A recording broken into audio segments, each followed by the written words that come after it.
Have you ever pondered the question, is there a gender bias in the way workers' compensation systems operate? Today we delve into this issue, exploring the facets of gender bias, the role of political leadership, and the potential solutions we can advocate for.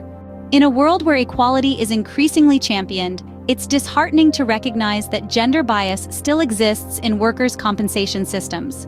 This bias doesn't just exist in a vacuum, but is a part of a larger systemic issue. It's deeply rooted in societal norms and expectations, and is often perpetuated by long-standing practices within the system. One of the most glaring examples of this bias is the gender pay gap. Women, on average, earn less than men.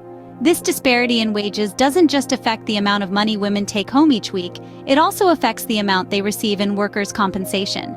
Because compensation is often based on a worker's average weekly wage, women often receive less compensation than men for similar injuries.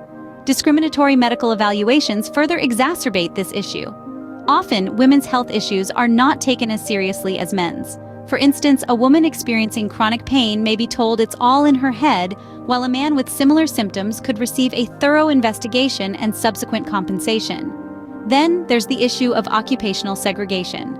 Women often find themselves in roles that are undervalued and underpaid. These jobs, typically classified as women's work, are often left out of the conversation when it comes to workers' compensation. The role of political leadership in addressing these issues cannot be underestimated. However, not all leadership has been proactive in this regard. For instance, Democratic Governor of California, Gavin Newsom, has previously vetoed gender bills at the state level. Actions like these highlight the need for leaders to take a stronger stance on this issue. This brings us to the need for federal standards for equal rights. It's not enough for individual states to address these issues on their own.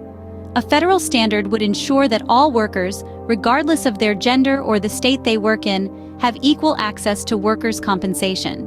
So what can we do about this? The first step is awareness. Understand the issue. Talk about it. Share this video with your friends, family, and coworkers. The next step is action.